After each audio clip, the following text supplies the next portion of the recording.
Welcome to another opera seminar. We are going to do today Verdi's opera La Traviata. As I usually do in these seminars, I will begin with a few comments about the composer. Fortunino Francesco Verdi.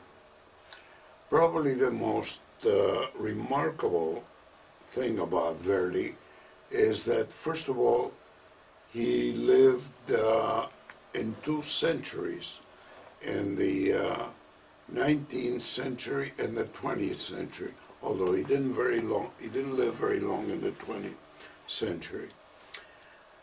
The other thing is that he was one of the few composers who lived to a ripe old age of 87. And even more remarkable, however, he was the only composer who wrote his best operas after the age of 75, and the last opera at the age of 80, Falstaff.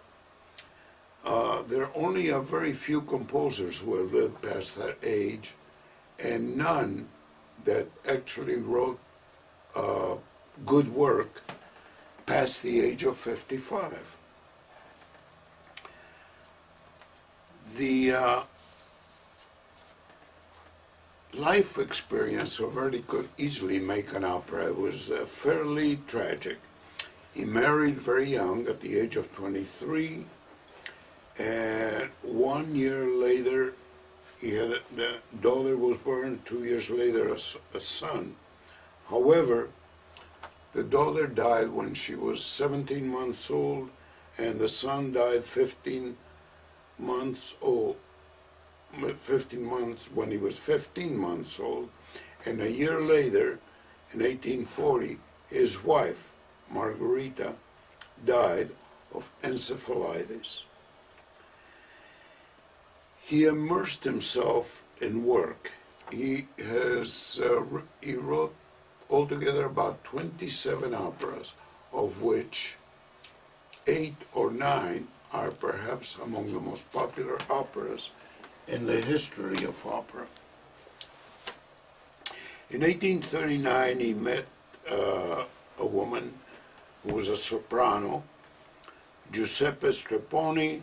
He lived with her. She was his mistress in 1844. In 1859, he married her. She died in 1897, and also for a period of 8 years, he was involved in politics. For 8 years, he was in the Italian Senate. Now, as to the musical background, he was a prodigy, like so many of the composers. At the age of 15, he wrote an overture, a new overture to the Barber of Seville. Oddly enough, however, at the age of 19, he applied to the Milan Conservatory, and he was refused admission. So,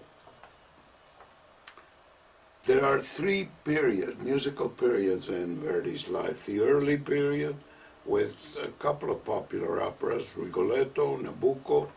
The middle period, where he has many more popular operas, Trovatore, Forza, and Traviata, and Ballo and Simone Boccanegra.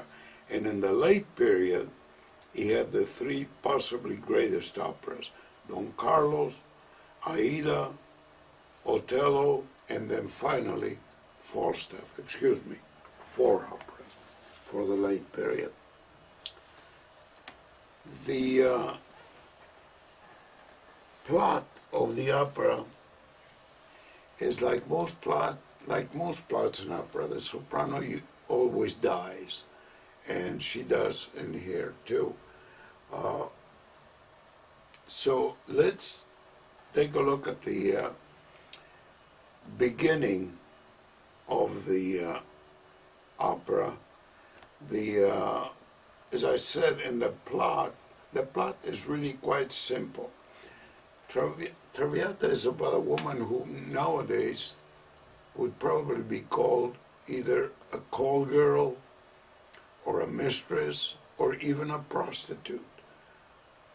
But in the 19th century, it was very common around the 1850 for wealthy men to have a mistress, have a family, but on the side, a mistress. And if the mistress was lucky and beautiful, he would supply her with almost as many material benefits as he supplied his family. He would give her a house, servants, furniture, everything. And this was true of this particular opera. In this opera, Traviata is shown as a woman who actually had all the benefits of being beautiful and a great mistress. Okay.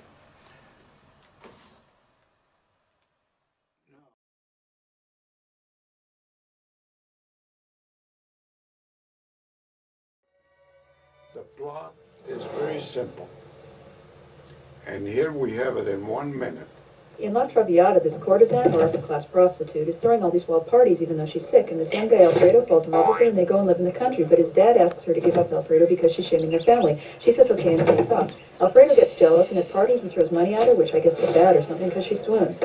Anyway, at the end, she's poor and dying, and Alfredo arrives at the last minute so she can die in his arms.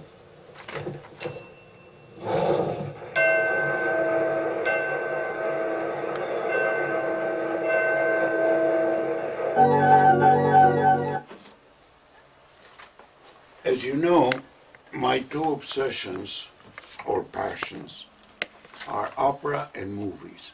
This is one of the very early movies of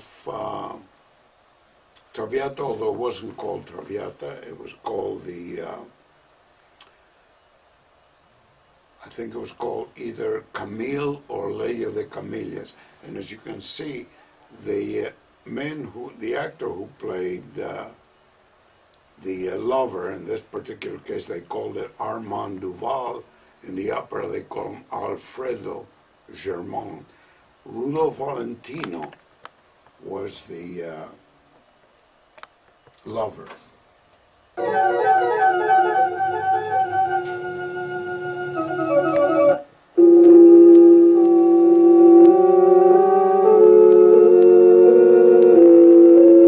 This is Alla Nasimova. Was playing the lady with the camellias.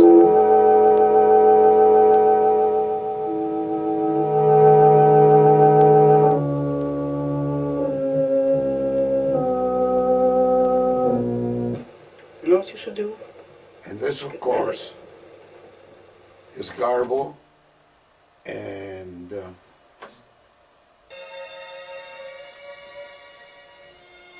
let me back up a little bit.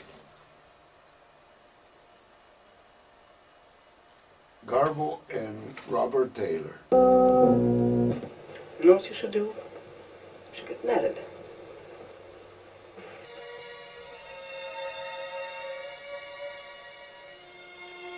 Now, for the opera itself,